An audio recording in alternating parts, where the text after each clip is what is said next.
আমার সঙ্গে রয়েছেন পুষ্পিতা গুপ্ত, আন্তর্জাতিক মানবাধিকার কর্মী ব্রিটেনের তথা ব্রিটেনের একজন কাউন্সিলর একটি ওয়ার্ডের, যিনি এই ইমেল পাঠিয়েছেন। আজকের এই মুহূর্তে ভারত তথা বাংলাদেশের তথা আন্তর্জাতিক ক্ষেত্রে সবচেয়ে বড় খবর যিনি করে দিয়েছেন, ওয়ার্ল্ড এক্সক্লুসিভ খবর। পুষ্পিতা ম্যাডাম, আপনি আজ কিশলয়ের অগ্নিবাণের রিপাবলিক বাংলায় আমরা একটু আগে আপনার সেই এক্সক্লুসিভ লেটার ব্রেক করেছি।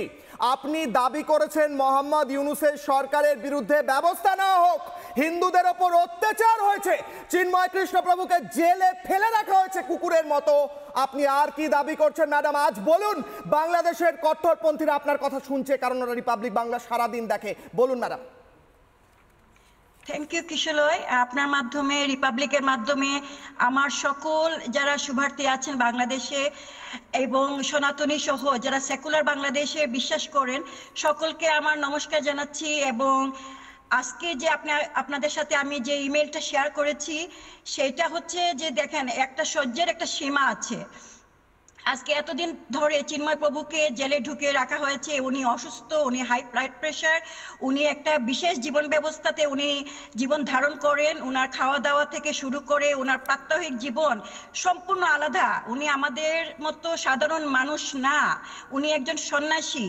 এবং উনাকে মিথ্যা মামলায় উনাকে শুধু জেলে রাখা হয়েছে সেটা না, উনার সাথে নিয়মিত এবং মিথ্যা মামলা এবং যে মিথ্যা প্রচারণা ওরা বাংলাদেশ ডক্টর ইউনূস এবং উনার সরকার বা উনার যে যারা উনার প্রশাসনে আছেন তারা চালিয়ে যাচ্ছে। এবং এটা নিতান্তই খুবই লজ্জাজনক ব্যাপার এবং খুবই চিন্তার ব্যাপার।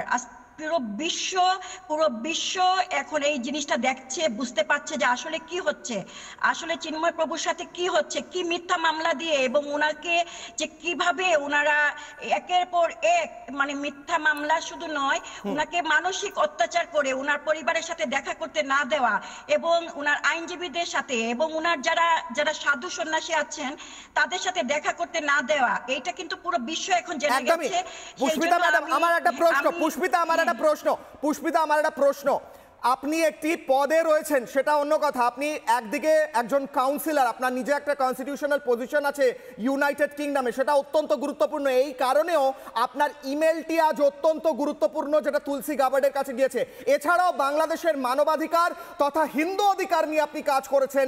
আজ আপনার এই ইমেল যখন তুলসী গাবার্ডের কাছে গেছে, তিনি নিজে একজন হিন্দু ইসকন সদস্য, তিনি নিজে কৃষ্ণ কীর্তন করেন, তার কানে যখন গিয়েছে যে ইসকনকে জঙ্গি বলা হয়েছে, ইসকনের যারা মঙ্ক তাদেরকে, সাধুদের জেলে ফেলে রাখা হয়েছে এবং হিন্দুদের অত্যাচার করা হয়েছে, হিন্দুদের বাড়ি জ্বালিয়ে দেওয়া, মহিলাদের উপর ধর্ষণ, তাহলে তো ভয়ঙ্কর পদক্ষেপ হতে চলেছে। কিশোরয়, আমি আরেকটু আপনাকে জানাই যে তুলসী গাবার্ডের সাথে আমার শুধু ইমেলে যোগাযোগ হয়েছে সেটা না, তুলসী গাবার্ডের সাথে আমাদের অ্যাপয়েন্টমেন্ট রয়েছে এবং ইতিপূর্বে আমরা ইসকনের মাধ্যমে তুলসী গাবার্ডের সাথে আমাদের যোগাযোগ হয়েছে এবং ব্রেকিং দিতে বলবো। পুষ্পিতা গুপ্ত কিশলয়ের অগ্নিবাণে আজ ওয়ার্ল্ড এক্সক্লুসিভ ইনফরমেশন দিলেন। সরাসরি যোগাযোগ করা হয়েছে, তুলসী গাবার্ডের সঙ্গে কথা হয়েছে, অ্যাপয়েন্টমেন্ট হবে এবং পদক্ষেপ হবে। বলুন ম্যাডাম, বলুন আপনি। এই যে বিষয়টা দেখেন, আজকে উনাকে জেলের মধ্যে আটকিয়ে উনারা যেভাবে যে একটা হিন্দুদেরকে কুণ্ঠাসা করে রাখার যে চেষ্টা, প্রতিনিয়ত যে চেষ্টা ইউনূস সরকার করে যাচ্ছে, এটাতে নিন্দা জানানোর ভাষা আমার নেই। এবং আজকে যারা বাইরে আছি, বাংলাদেশের বাইরে আছি, আমরা প্রতিনিয়ত চেষ্টা করে যাচ্ছি। গতকালকে আপনারা দেখেছেন, 13 তারিখে অ্যাকচুয়ালি দেখেছেন যে ওখানে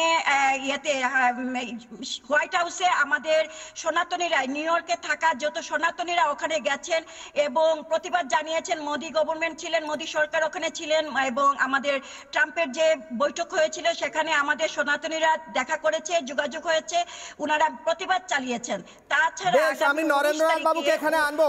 নরেন্দ্রনাথ বাবু, আমার সঙ্গে একদিকে সালাউদ্দিন সাহেব রয়েছেন, একদিকে পুষ্পিতাও রয়েছেন। নরেন্দ্রনাথ বাবু, আপনি হচ্ছেন বিবেকানন্দ গবেষণা কেন্দ্র বাংলাদেশের সাধারণ সম্পাদক।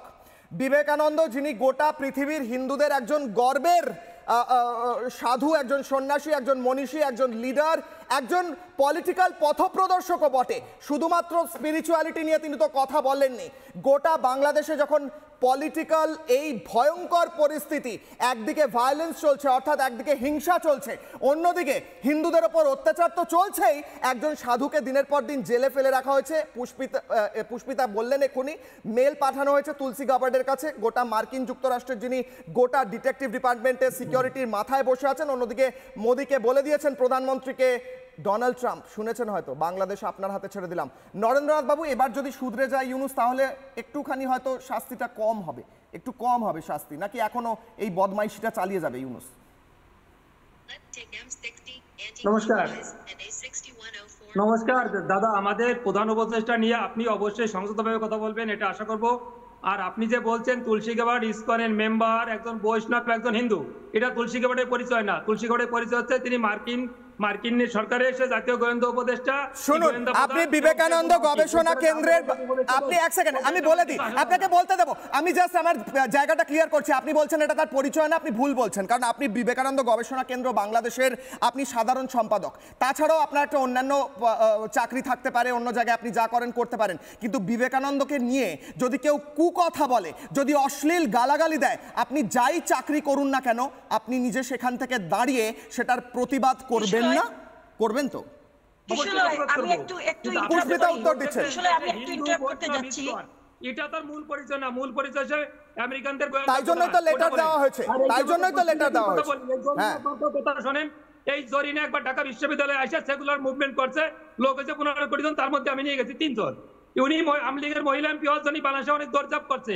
উনি তো একজন জরিনা মার্কা মহিলা, ট্রাম্পের কাছে সরাসরি দেখা করছে হচ্ছে পিয়াসা, সরাসরি দেখা করার পরে তখন শেখ হাসিনা বাংলাদেশে ছিল, আমেরিকার ট্রাম্প প্রেসিডেন্ট ছিল, তারপরও বাংলাদেশে আসতে পারি নাই। আর উনি একটু কি দেখা করবে? আমি সেটা ব্যাক ব্রেকিং করছি। এইগুলো পুষ্পিতা গুপ্তা উত্তর দেবেন। পুষ্পিতা উত্তর দিতে দিন, আপনি বলেছেন পুষ্পিতা ভার্সেস উইন্ডো, পুষ্পিতা উত্তর দেবে, নরেন্দ্রনাথ মজুমদার শুনবে। পুষ্পিতা, আপনি আমার পরিচয় দিয়েছেন, আমি ব্রিটেনের কাউন্সিলর পরিচয় দিয়েছেন, আপনি আমাকে মানবাধিকার কর্মী পরিচয় দিয়েছেন, কিন্তু আমার সবার আগে আমার পরিচয় আমি বাঙালি এবং আমি হিন্দু বাঙালি। নরেন্দ্রনাথ বাবু হোল্ড করুন। সবার আগে আমার এই পরিচয়, আমার সবার আগে এটা। নরেন্দ্রনাথ বাবু হোল্ড। পুষ্পিতা উত্তর দিচ্ছেন, শোনার সাহস রাখুন, সৎ সাহস। বলুন বলেন। কিশোরয়, আপনি আমাকে পরিচয় করিয়ে দিয়েছেন আমি একজন মানবাধিকার কর্মী, এবং আপনি আমাকে পরিচয় করিয়ে দিয়েছেন আমি একজন কাউন্সিলর ব্রিটেনের, কিন্তু সবার আগে আমার পরিচয় হচ্ছে আমি একজন বাঙালি এবং বাংলাদেশের হিন্দু বাঙালি। এটা আমি ভেরি প্রাউডলি বলি, এবং সবার আগে প্রথম পরিচয় আমি হচ্ছে বাঙালি এবং বাংলাদেশের হিন্দু বাঙালি, যত বিশ্বের যে জায়গাতেই যারা থাকুক না কেন। এবং তুলসী গাবার্ডের প্রথম পরিচয় হচ্ছে সে একজন ইসকন এবং সে একজন হিন্দু ইসকন, সেটা হচ্ছে সবার আগে তার পরিচয়। প্রথম মানুষের প্রথম আইডেন্টিটি তার কোয়ালিফিকেশন নয়, তার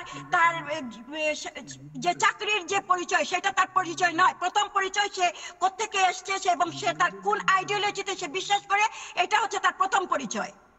ঠিক। এবং আমরা যেটা প্রিয়া সাহা যখন ডোনাল্ড ট্রাম্পের সাথে দেখা করেছিলেন, প্রিয়া সাহা কিন্তু একটাও মিথ্যা কথা বলেননি। তুলসী গাবার্ড এবং প্রধানমন্ত্রী নরেন্দ্র মোদী ছবিও চালাতে বলবো আমি। তুলসী গাবার্ডের পরিচয়, সে প্রথম পরিচয় যেমনটা পুষ্পিতা বলছেন, সে কি চাকরি করেন, কি পদে আছেন বুঝলাম, কিন্তু তিনি যে আইডেন্টিটি তার, সেটাকে অপমান করা হয়েছে বাংলাদেশে।